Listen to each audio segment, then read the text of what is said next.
Meeting lots of folks that I haven't seen in quite some time. Lacey Hanson, I believe I saw you at Fulton Speedway towards the end of the year. I think we said hi at Outlaw Weekend. She has been running with the Empire Super Sprint since 2018. She finished 14th in the point standings this past season. Did not get a top 10. She had a couple of 11th place finishes, so she's still looking for that first win. But she will have a new car next year, one that we actually saw that did quite well. First of all, how you doing? I haven't seen you in a while. Pretty good. Yep. You? How's work? How's It's everything? Good. Very busy, but good. New product engineer with a mechanical engineering degree. So obviously we very proud to say that we know her. So work is going well. Yes. It's lots of work and everything's good. good. Yeah, our company's doing very well. And engineers can find jobs right away now, can't they? Yes. Pretty much, no matter what it is. Right. Yep. Hoping Okay. I won't have to, but yes, I could. Told me you had a little incident early in the year that ended up kind of hurting you for the whole year. Yeah, it just kind of put a little bit of damper on our car. We got into an incident on the first lap, the race at Brockville, the one early in the season.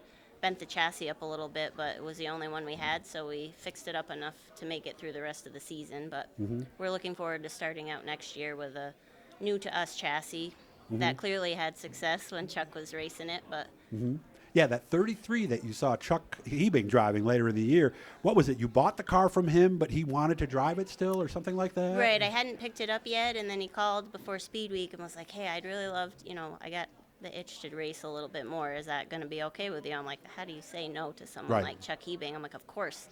So then he lettered up the car to look like my car, and we just had a great time racing together. Just being a part of his racing and their team, their family is incredible. So. And we also had to keep the secret there for a while too, didn't we? Yes, we did. Yeah, because I think I heard about it or something. Yeah, you and had asked me, and I was like, I don't know what you're talking about. Yeah. And I've had to do that for years, being in my position. Somebody will tell me something, and then somebody walks up to me 5 minutes later. Oh, did you hear about that? No. Yeah, no idea what you're talking about. So you're good at I don't know. You got That's that down, right? Yes. So you could be an actress if the racing engineering thing doesn't work out. Maybe as right? a backup plan. Yeah.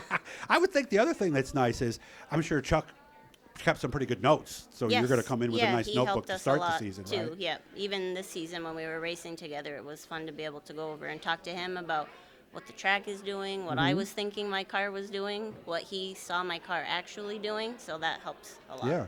Why? What was there some difference there? Because I know that sometimes what somebody from the pit stands might see and what you see behind the wheel are often different. Was that the case when you and Chuck talked about what the car was doing? Yeah, definitely. A few people this year, I would kind of always tightening the car up, and it was hurting me a little bit. Really? Yep. So I talked to Chuck and Jason, and Franek helped me quite a bit to realize that you don't need that. Oh. Yep. Loosen it up a little bit, and that helped us quite a bit. How did it help you? Because I would imagine it's going to change the handling, obviously. Yeah, but we were able to, we didn't get a quick time, but we were close. We were able to time trial a lot better, free the car up and let it do what it's supposed to do instead of trying to fight it. Well, the old line is if the car is too comfortable, you're probably not driving it hard enough, right? I know. Was it kind of along those lines Kind almost? of, yeah. I mean, Sean Donner told me I need to just go out in hot laps and scare the shit out of myself, so that's what you got to do. Gotcha. Yeah. Okay. Yeah, but I think it was Mario Andretti, I think, was the famous racer who said that. If it's too comfortable, you're not driving hard enough. Exactly. So. But Sean, I know, like, as I talk to the people who drive Panther cars or even the people that buy parts from him, he coaches a lot of people, and he wants you to be aggressive, doesn't he? Yes, definitely. Yeah. Yeah, I was a little concerned. We were looking into getting a Panther, and I'm like, I don't know if I'm aggressive enough as a racer to drive one of those the way that they need to be driven. So. Okay.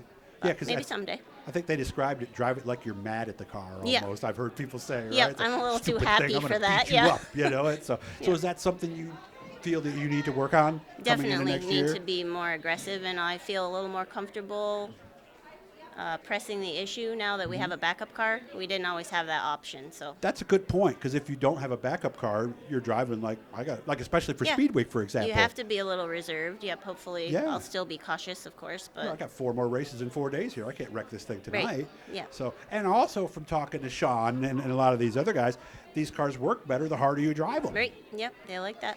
Mm-hmm. So how is it just as simple as because I know you have that little thing in your brain that tells you when it's time to maybe set the car, when it's time to start your turn. Do you need to kind of reset your brain almost? Yeah, at this I point? definitely need to change how I think about things. Trust the car, trust myself, but we're getting there. I just not there yet. So now we have Chuck's car that will start the year with, I would imagine, next year, Yes. right? Yep. What happened to the other one? Still, we have it. So we're Yep. getting it fixed? I'm not sure yet. We're going to do our best to get it fixed. Is it the clip? Is it the actual 2x4? What is it? The front end got pushed over from like the motor plate, set over a little bit. so It turns everything left on firewall its own. forward. Yeah, right now. So we really can't have that, can we? Not really. I mean, it's mixed opinions. It was fine for the year, but I don't know how much it hindered what we were trying to gain. Well, the other thing I'm thinking too is because everybody gets advice from various people in this game, with it pushed over like that, some of the advice that Sean might give you setup-wise might not work because of that, right? Right. Yep. It definitely changed a few things. Can we clip it? I think it's been clipped once already. Sean actually fixed it for me a couple of years ago when we had a bad wreck at Fulton at the end of the year. So does it need to happen again, maybe? Maybe. Yeah. Because I would think you'd want those two cars somewhat close, right? Wouldn't you? So you wouldn't be looking at a totally different setup in one versus the other, right? Yeah. Okay. Yeah, it would be nice to actually be able to square things up instead of take into account that it's set over a little bit. Are they the same chassis? Nope, that's an Eagle, the one I was racing, and this is an X1. Okay, how are they different? Because I know all these chassis do tend to have tendencies. Yep, I'm not sure yet, but I'm pretty excited to talk with Jason and learn more about X1 and what they need, what they like. So. Gotcha. Yeah, because Jason Barney is an X1 dealer. Exactly. So, exactly.